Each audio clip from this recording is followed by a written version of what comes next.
Binomial ഡിസ്ട്രിബ്യൂഷനും Poisson ഡിസ്ട്രിബ്യൂഷനും കഴിഞ്ഞ അടുത്ത ഡിസ്ട്രിബ്യൂഷനാണ് നോർമൽ ഡിസ്ട്രിബ്യൂഷൻ. ഓക്കെ, ഇപ്പോൾ ഈ വീഡിയോയിൽ ഈ നോർമൽ ഡിസ്ട്രിബ്യൂഷൻ തിയറി പാർട്ടാണ് ഞാൻ എക്സ്പ്ലെയിൻ ചെയ്യാൻ പോകുന്നത്. ഓക്കെ, നോർമൽ ഡിസ്ട്രിബ്യൂഷൻ എന്താ നോക്കാം. As binomial and Poisson distributions are the most useful theoretical distribution of discrete random variables. Binomial ഡിസ്ട്രിബ്യൂഷനും Poisson distribution discrete random variables ആണ്. Okay, normal distribution is the most useful theoretical distribution for continuous variables. Normal distribution എന്ന് പറയുന്നത് continuous variables ആണ് use ചെയ്യുന്നത്. ഇനി normal distribution perhaps the most important and useful distribution statistics. സ്റ്റാറ്റിസ്റ്റിക്സിൽ ഏറ്റവും കൂടുതൽ use ചെയ്യുന്ന ഒരു ഡിസ്ട്രിബ്യൂഷനാണ് നോർമൽ ഡിസ്ട്രിബ്യൂഷൻ എന്ന് പറയുന്നത്. ഒരുപാട് പ്രോബ്ലം സോൾവിങ്സിന് വേണ്ടിയിട്ട് നോർമൽ ഡിസ്ട്രിബ്യൂഷനാണ് യൂസ് ചെയ്യുന്നത്. Okay, normal distribution first discovered by De Moivre. Normal distribution എന്ന് പറയുന്നത് ഫസ്റ്റ് ഡിസ്കവർ ചെയ്ത് ഡി മോയിവർ എന്ന് പറയുന്നൊരു പേഴ്സണാണ്. ഇൻ 1733 1733 ഡി മോയിവർ എന്ന് പറയുന്ന ഒരാൾ നോർമൽ ഡിസ്ട്രിബ്യൂഷൻ ഡിസ്കവർ ചെയ്ത്. He developed normal distribution theory for the purpose of eliminating the drawbacks of binomial distribution. Binomial distribution drawbacks eliminate ചെയ്യാൻ വേണ്ടിയിട്ടാണ് നോർമൽ ഡിസ്ട്രിബ്യൂഷൻ ഡി മോയിവർ ഡെവലപ്പ് ചെയ്തത്. Binomial distribution ഒരുപാട് drawbacks ഉണ്ട്. 2 event മാത്രം ഉണ്ടെങ്കിലേ ബൈനോമിയൽ ഡിസ്ട്രിബ്യൂഷൻ നമുക്ക് use ചെയ്യാൻ പറ്റുള്ളൂ. ഫിനിറ്റ് നമ്പർ ഓഫ് ട്രയൽസ് ആയിരിക്കണം, പിന്നെ അതിന് ഡിസ്ക്രീറ്റ് റാൻഡം വേരിയബിൾസ് ആയിരിക്കും. ഓക്കെ, അപ്പോൾ അങ്ങനെ ഈ ലിമിറ്റേഷൻസ് ഒക്കെ ഒഴിവാക്കാൻ വേണ്ടിയിട്ടാണ് നോർമൽ ഡിസ്ട്രിബ്യൂഷൻ ഡെവലപ്പ് ചെയ്തത്. ഇനി ഒരു സ്റ്റാൻഡേർഡ് നോർമൽ കർവ് നോക്കാം. ഓക്കെ, ഇതിൽ നോർമൽ ഡിസ്ട്രിബ്യൂഷൻ നമ്മൾ വാല്യൂസൊക്കെ അതിൽ റെക്കോർഡ് ചെയ്യുന്നത് സ്റ്റാൻഡേർഡ് നോർമൽ കർവിലായിരിക്കും. ഇതാണ് സ്റ്റാൻഡേർഡ് നോർമൽ കർവ് എന്ന് പറയുന്നത്. ഇതിന് 2 പാർട്ട് വരുന്നുണ്ട്, ലെഫ്റ്റ് സൈഡും റൈറ്റ് സൈഡും. ലെഫ്റ്റ് സൈഡ് -0.5ഉം റൈറ്റ് സൈഡ് 0.5ഉം. ഇതിന് ഒരുപാട് പ്രത്യേകതകളുണ്ട്. അതിൻ്റെ ക്യാരക്ടറിസ്റ്റിക്സ് നോക്കാം നമുക്ക്. ഇതൊരു കണ്ടിന്യൂസ് കർവാണ്. കണ്ടിന്യൂസ് കർവ് മീൻസ് ഇതിൻ്റെ ലൈൻസ് ടച്ച് ചെയ്യുന്നില്ല.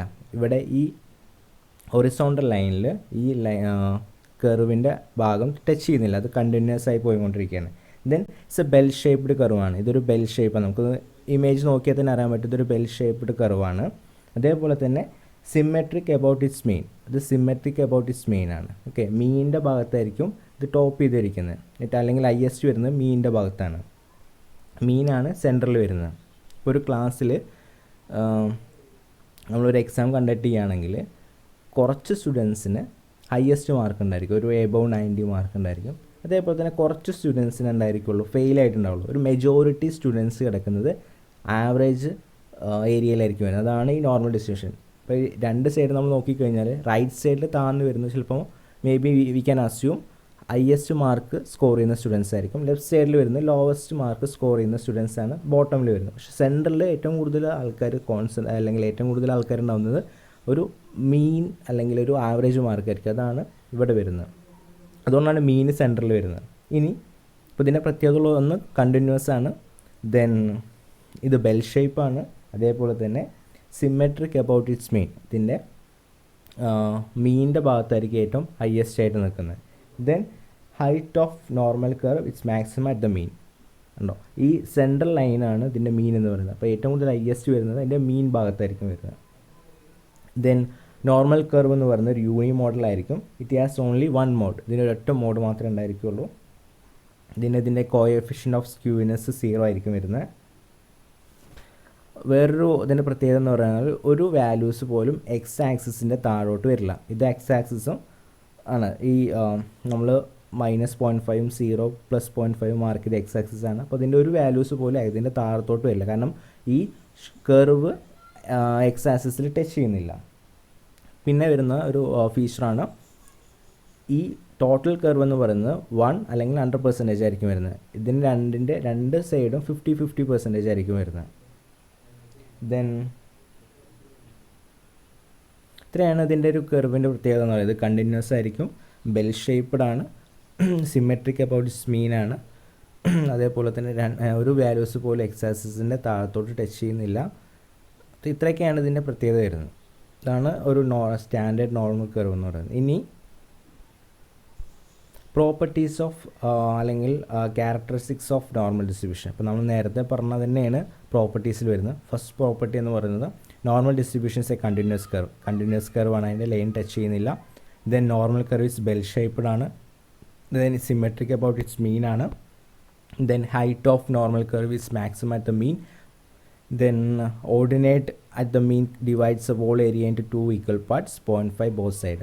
ആ മീനാണ് ആ ടോട്ടൽ ഏരിയനെ ഡിവൈഡ് ചെയ്ത് ഈക്വൽ പാർട്ടാക്കി മാറ്റുന്നത്. രണ്ട് സൈഡും 0.5 ആയിരിക്കും വരുന്നത്. നോർമൽ കർവ് ഈസ് എ യൂണി മോഡലാണ്. It has only one mode. Then coefficient of skewness is 0 because all values are equal. Okay, എല്ലാ വാല്യൂസ് ഈക്വൽ ആയതുകൊണ്ട് അതിൻ്റെ കോഎഫിഷ്യൻ്റ് ഓഫ് സ്ക്യൂനെസ് 0 ആയിരിക്കും.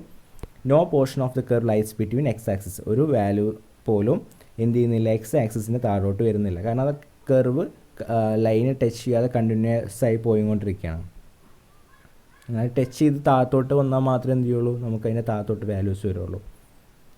Then total area under the curve normal curve is 1 or 100%. അതിൻ്റെ ആ കർവിൽ total area എന്ന് പറയുന്നത് 100% അല്ലെങ്കിൽ 1 ആയിരിക്കും. ആ 100%നെ ഡിവൈഡ് ചെയ്തിട്ടാണ് 50-50 അല്ലെങ്കിൽ 1നെ ഡിവൈഡ് ചെയ്തിട്ടാണ് 0.5 എന്ന രീതിയിൽ രണ്ട് ഈക്വൽ പാർട്ടാക്കിയിരിക്കുന്ന കർവിനെ. Then normal distribution is mesokurtic. Mesokurtic എന്ന് പറഞ്ഞാൽ 3 തരത്തിലുള്ള കേട്ടോസിസ് ഉണ്ട്. ലെപ്റ്റോകേട്ടിക്, മെസോകേട്ടിക്, പ്ലാറ്റികേട്ടിക്. ലെപ്റ്റോകേട്ടിക്കിൽ അപ്പോൾ ഞാൻ നേരത്തെ ഒരു എക്സാമ്പിൾ പറഞ്ഞായിരുന്നു. ഒരു ക്ലാസ്സിൽ ഒരു എക്സാം കണ്ടക്ട് ചെയ്ത് മെജോറിറ്റി സ്റ്റുഡൻസിന് ഹയസ്റ്റ് മാർക്ക് വരികയാണെങ്കിൽ എന്ത് ആ കേട്ടോസിസാണ് ലെപ്റ്റോകേട്ടിക് എന്ന് പറയുന്നത്. ഓക്കെ, ഇനി അതേപോലെ തന്നെ മെസോകേട്ടിക് എന്ന് പറഞ്ഞാൽ ആ എക്സാം കണ്ടക്ട് ചെയ്ത് മെജോറിറ്റി സ്റ്റുഡൻസിന് ആവറേജ് മാർക്ക് വരുന്നത്. കുറച്ച് സ്റ്റുഡൻസിന് ഹയസ്റ്റ് മാർക്കും കുറച്ച് സ്റ്റുഡൻസിന് ലോവസ്റ്റ് മാർക്കും മെജോറിറ്റി സ്റ്റുഡൻസിന് ആവറേജ് മാർക്ക് വരുന്നതാണ് മെസോകേട്ടിക് എന്ന് പറയുന്നത്. പ്ലാറ്റികേട്ടിക് എന്ന് പറഞ്ഞാൽ ആർക്കും മാർക്കില്ലാതെ എല്ലാവർക്കും ഫെയിൽ അല്ലെങ്കിൽ മെജോറിറ്റി സ്റ്റുഡൻസ് ഫെയിൽ ആവുന്നതിനാണ് പ്ലാറ്റികേട്ടിക് എന്ന് പറയുന്നത്. അപ്പോൾ നോർമൽ ഡിസ്ട്രിബ്യൂഷൻ എന്ന് പറയുന്നത് മെസോകേട്ടിക് ആണ്. മെജോറിറ്റി പോർഷൻ ആവറേജ് ആയിരിക്കും അല്ലെങ്കിൽ മീനിൻ്റെ അടുത്തായിരിക്കും മെജോറിറ്റി പോർഷൻസ് വരുന്നത്. അതുകൊണ്ടാണ് ഈ കർവ് നോക്കിക്കഴിഞ്ഞാൽ അറിയാൻ പറ്റും ലെപ്റ്റോകേട്ടിക്കിന് ഹൈറ്റ് കൂടുതലാണ്, മെസോകേട്ടിക് ആണ് നോർമൽ കർവായിട്ട് പോകുന്നത്, പ്ലാറ്റികേട്ടിക്ക് ഡൗൺ ആയിട്ടാണ് കിടക്കുന്നത്. അപ്പോൾ ഇത് നോർമൽ ഡിസ്ട്രിബ്യൂഷൻ എന്ന് പറയുന്നത് മെസോകേട്ടിക് ആണ്. ദെൻ 11th പ്രോപ്പർട്ടിയാണ് Q3 + Q1 is 2 median. Q3 എന്ന് പറയുന്നത് അപ്പർ ക്വാർട്ടൈൽ, ദെൻ Q1 എന്ന് പറയുന്നത് ലോവർ ക്വാർട്ടൈലും. ആ നോർമൽ കർവിൻ്റെ അപ്പർ ക്വാർട്ടൈലിൻ്റെയും ലോവർ ക്വാർട്ടൈലും നമ്മൾ ആഡ് ചെയ്ത് കഴിഞ്ഞാൽ 2 മീഡിയൻ ആയിരിക്കും നമുക്ക് കിട്ടാൻ പോകുന്നത്. 12th പ്രോപ്പർട്ടിയാണ് mean deviation of the normal distribution is 4/5 of standard deviation. Normal ഡിസ്ട്രിബ്യൂഷൻ്റെ മീൻ ഡീവിയേഷൻ എന്ന് പറയുന്നത് 4/5 അല്ലെങ്കിൽ 80% ഓഫ് സ്റ്റാൻഡേർഡ് ഡീവിയേഷൻ ആയിരിക്കും വരുന്നത്. Then 13th property quartile deviation are 2/3 of standard deviation. Quartile deviation QD എന്ന് പറയുന്നത് 2/3 ഓഫ് സ്റ്റാൻഡേർഡ് ഡീവിയേഷൻ ആയിരിക്കും വരുന്നത്. Then the curve is asymptotic never touches horizontal line. ഈ നോർമൽ കർവിൽ നമ്മൾ അസിംപോട്ടിക് എന്നാണ് പറയുന്നത്. ഇതിൻ്റെ റീസൺ ഈ കർവിലെ വാല്യൂസ് ഒന്നും എന്ത് ചെയ്യില്ല, ഹൊറിസോണ്ടൽ ലൈനിൽ ടച്ച് ചെയ്യില്ല. ഹൊറിസോണ്ടൽ ലൈൻ മീൻസ് എക്സ് ആക്സിസിൽ ടച്ച് ചെയ്യുന്നില്ല. ഇത്രയാണ് അതിൻ്റെ പ്രോപ്പർട്ടീസ് എന്ന് പറയുന്നത്. ഒരു 14 പ്രോപ്പർട്ടീസ് നമ്മൾ എക്സ്പ്ലെയിൻ ചെയ്തിട്ടുണ്ട്. ഇനി ഈ 11th 12th 13 പ്രോപ്പർട്ടീസിനെ ബേസ് ചെയ്ത് കുറച്ച് ക്വസ്റ്റ്യൻസ് നോക്കാം. ഫസ്റ്റ് ക്വസ്റ്റ്യൻ ആണ് find out mean deviation and quartile deviation from the given information assume the distribution is normal. First question ആണ് മീൻ ഡീവിയേഷൻ ക്വാർട്ടൈൽ ഡീവിയേഷൻ കണ്ടുപിടിക്കാൻ. ഓക്കെ, ഈ ഡിസ്ട്രിബ്യൂഷൻ എന്ന് പറയുന്നത് നോർമലാണ്. അതിന് കുറച്ച് ഇൻഫർമേഷൻസ് തന്നിട്ടുണ്ട്. n = 100, മീൻ 38, standard deviation 15. Under normal distribution ഇത് ആൻസർ നോക്കാം. അണ്ടർ നോർമൽ ഡിസ്ട്രിബ്യൂഷൻ മീൻ ഡീവിയേഷൻ എന്ന് പറയുന്നത് 80% ഓഫ് സ്റ്റാൻഡേർഡ് ഡീവിയേഷൻ ആണ്. ഓക്കെ, അപ്പോൾ സ്റ്റാൻഡേർഡ് ഡീവിയേഷൻ ഇവിടെ തന്നിട്ടുണ്ട് 15. ഓക്കെ, നമുക്കതിൻ്റെ അത് വെച്ചിട്ട് 15 കിട്ടിക്കഴിഞ്ഞാൽ നമുക്ക് മീൻ ഡീവിയേഷനും ക്വാർട്ടർ ഡീവിയേഷൻ കണ്ടുപിടിക്കാം. സ്റ്റാൻഡേർഡ് ഡീവിയേഷൻ 15 ആണ്. അപ്പോൾ അതുകൊണ്ട് നമുക്ക് മീൻ ഡീവിയേഷൻ ക്വാർട്ടർ ഡീവിയേഷൻ കണ്ടുപിടിക്കാൻ പറ്റും. So mean deviation is equal to 15 × 80/100 that is 12. അപ്പോൾ 12 ആണ് മീൻ ഡീവിയേഷൻ എന്ന് പറയുന്നത്. ഇനി ക്വാർട്ടർ ഡീവിയേഷൻ എന്ന് പറഞ്ഞാൽ 2/3 of standard deviation. Standard deviation 2/3 ആണ്. That is 15 × 2/3 that is 10. Okay, അപ്പോൾ നമുക്ക് മീൻ ഡീവിയേഷൻ കിട്ടി 12, ക്വാർട്ടർ ഡീവിയേഷൻ കിട്ടി 10. രണ്ട് സ്റ്റാൻഡേർഡ് ഡീവിയേഷൻ കിട്ടിക്കഴിഞ്ഞാൽ നമുക്ക് ഈസി ആയിട്ടൊന്ന് ഫൈൻഡ് ഔട്ട് ചെയ്യാം. വേറെ ക്വസ്റ്റ്യൻ നോക്കാം. Find out mean deviation quarter deviation under normal curve. ഇവിടെയും മീൻ ഡീവിയേഷൻ ക്വാർട്ടർ ഡീവിയേഷൻ ആണ് കാണാൻ പറഞ്ഞിരിക്കുന്നത്. സ്റ്റാൻഡേർഡ് ഡീവിയേഷൻ ഓക്കെ, n തന്നിട്ടുണ്ട് 50, വേരിയൻസ് 16. ഓക്കെ, അതിൽ നിന്ന് മീൻ ഡീവിയേഷൻ ക്വാർട്ടർ ഡീവിയേഷൻ കാണാനാണ് പറഞ്ഞിരിക്കുന്നത്. വേരിയൻസ് ആണ് തന്നിരിക്കുന്നത്. ഇവിടെ സ്റ്റാൻഡേർഡ് ഡീവിയേഷൻ തന്നിട്ടില്ല, വേരിയൻസ് ആണ് തന്നിരിക്കുന്നത്. അപ്പോൾ വേരിയൻസിൽ നിന്ന് സ്റ്റാൻഡേർഡ് ഡീവിയേഷൻ കാണാൻ വേണ്ടി standard deviation equal to root variance ആണ്. ഓക്കെ, വേരിയൻസിനെ റൂട്ട് ചെയ്ത് കഴിഞ്ഞാൽ നമുക്ക് സ്റ്റാൻഡേർഡ് ഡീവിയേഷൻ കിട്ടും. Root 16 equal to 4. 16ൻ്റെ റൂട്ട് എന്ന് പറയുന്നത് 4 ആണ്. സ്റ്റാൻഡേർഡ് ഡീവിയേഷൻ കിട്ടി 4 എന്നുള്ളത്. ഇനി മീൻ ഡീവിയേഷൻ കാൽക്കുലേറ്റ് ചെയ്യാം. മീൻ ഡീവിയേഷൻ ഇങ്ങനെ കാൽക്കുലേറ്റ് ചെയ്യാം. 80% ഓഫ് സ്റ്റാൻഡേർഡ് ഡീവിയേഷൻ ആണ്. That is 4 into 80/100 it is 3.2. Then quarter deviation is 4 into 2/3. 2/3 ആണ് സ്റ്റാൻഡേർഡ് ഡീവിയേഷൻ. 2/3 ആണ് ക്വാർട്ടർ ഡീവിയേഷൻ എന്ന് പറയുന്നത്. അപ്പോൾ ദാറ്റ് ഈസ് 2.6. മീൻ ഡീവിയേഷൻ 3.2ഉം ക്വാർട്ടർ ഡീവിയേഷൻ 2.6ഉം കിട്ടി നമുക്ക്. ഇനി വേറെ ക്വസ്റ്റ്യൻ നോക്കാം. Compute mean deviation standard deviation. ഇവിടെ മീൻ ഡീവിയേഷൻ സ്റ്റാൻഡേർഡ് ഡീവിയേഷൻ കാണാനാണ് പറഞ്ഞിരിക്കുന്നത്. ഓക്കെ, ഇവിടെ തന്നിരിക്കുന്ന ഇൻഫർമേഷൻ Q3 അപ്പർ ക്വാർട്ടൈലാണ് തന്നിരിക്കുന്നത് 65. Then lower quartile Q1 is 40. Then പറഞ്ഞിട്ടുണ്ട് assume it is normal distribution. ഇത് നോർമൽ ഡിസ്ട്രിബ്യൂഷൻ വെച്ചിട്ടാണ് കാണാൻ പറഞ്ഞിരിക്കുന്നത്. Okay, mean deviation standard deviation ആണ് കാണാൻ പറഞ്ഞിരിക്കുന്നത്. തന്നിരിക്കുന്നത് ക്വാർട്ടൈൽ ഡീവിയേഷൻ അപ്പർ ക്വാർട്ടൈലും 65, ലോവർ ക്വാർട്ടൈലും Q1 40 ആണ് തന്നിട്ടുള്ളത്. ഓക്കെ, ഇത് എങ്ങനെ തന്നു കഴിഞ്ഞാൽ അതിൽ നിന്ന് ക്വാർട്ടൈൽ ഡീവിയേഷൻ കാണാനുള്ള ഇക്വേഷൻ ആണ് Q3 minus Q1 divide by 2. ഇപ്പോൾ Q3യും Q1ഉം തന്നു കഴിഞ്ഞാൽ നമുക്കന്ന് ക്വാർട്ടർ ഡീവിയേഷൻ കാണാനുള്ള ഫോർമുലയാണ് Q3 minus Q1 divide by 2. That is 65 minus 40 divide by 2. 25 divide by 2 that is 12.5. നമുക്ക് ക്വാർട്ടർ ഡീവിയേഷൻ കിട്ടി.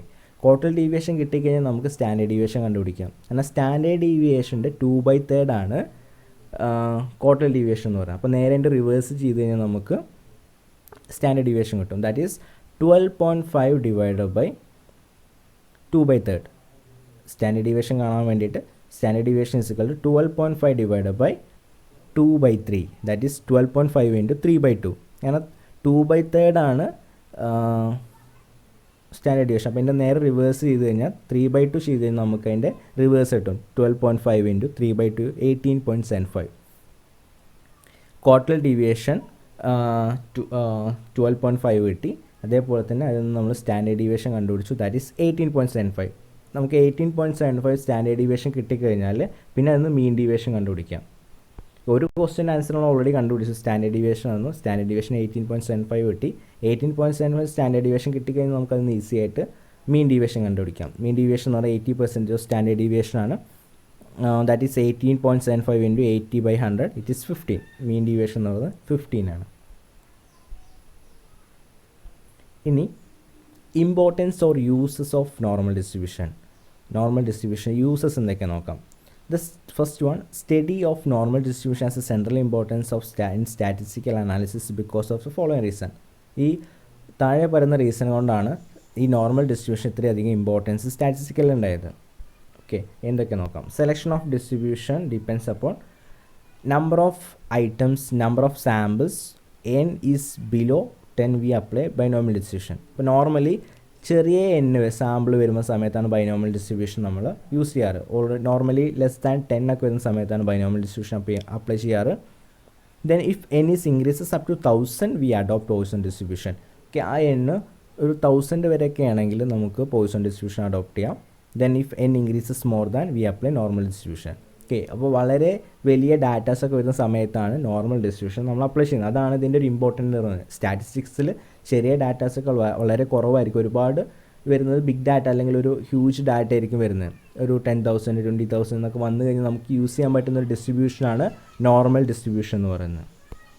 ദെൻ സെക്കൻഡ് യൂസ് അല്ലെങ്കിൽ ഇമ്പോർട്ടൻസ് എന്ന് പറയുന്നത് it is extensively use in large samples theory. ഇത് ലാർജ് സാമ്പിൾസ് തിയറിയിലാണ് ഒരുപാട് use ചെയ്യുന്നത്. Such as earning of income, spending habits of people. Spending habits അല്ലെങ്കിൽ earning of income, ഇതിനൊക്കെ അറിയാൻ വേണ്ടിയിട്ട് ഇതിൻ്റെയൊക്കെ തിയറിയിലാണ് നമ്മളിത് ഒരുപാട് ആയിട്ട് നോർമൽ ഡിസ്ട്രിബ്യൂഷൻ യൂസ് ചെയ്യുന്നത്. Then almost all sample distributions such as F distribution, Z distribution, chi-square test, അതേപോലെ ഇങ്ങനെ ഒരുപാട് ഡിസ്ട്രിബ്യൂഷൻ നമ്മൾ യൂസ് ചെയ്യുന്ന ഒരു ബേസിക് എന്ന് പറയുന്നത് നോർമൽ ഡിസ്ട്രിബ്യൂഷൻ വെച്ചിട്ട് തന്നെയാണ് ഇതൊക്കെ ചെയ്യുന്നത്. Then fourth one, normal distribution method mainly used for solving problems under operation റിസർച്ചിലെ linear programming, then product mix under marketing, transportation under logistics, assignment problem under personnel management, waiting line theory, simulation under project work. ഇത്രയും കാര്യത്തിലൊക്കെ നമുക്ക് വൈഡായിട്ട് normal distribution use ചെയ്യുന്നുണ്ട്. Then it is used in the field of sociology, psychology, economics. ഇപ്പോൾ ഇവിടെ മാത്രമല്ല, sociology, psychology, എക്കണോമിക്സിലൊക്കെ ഇത് ഈ നോർമൽ ഡിസ്ട്രിബ്യൂഷൻ ഉപയോഗിക്കുന്നുണ്ട്. In statistical quality control SQC the properties of normal distributions are used. അതിലും നോർമൽ ഡിസ്ട്രിബ്യൂഷൻ യൂസ് ചെയ്യുന്നുണ്ടെന്നാണ് പറയുന്നത്. ഇത്രയാണ് നോർമൽ ഡിസ്ട്രിബ്യൂഷൻ്റെ തിയറി പാർട്ടിൽ വരുന്നത്. ഓക്കെ, അതിൻ്റെ പ്രോപ്പർട്ടീസ്, പിന്നെ അതിൻ്റെ കുറച്ച് രണ്ട് പ്രോപ്പർട്ടീസിനെ ബേസ് ചെയ്തിട്ടുള്ള പ്രോബ്ലംസ് പറഞ്ഞിട്ടുണ്ടായിരുന്നു. അതേപോലെ തന്നെ അതിൻ്റെ ഇമ്പോർട്ടൻസ്, യൂസും എക്സ്പ്ലെയിൻ ചെയ്തിട്ടുണ്ടായിരുന്നു.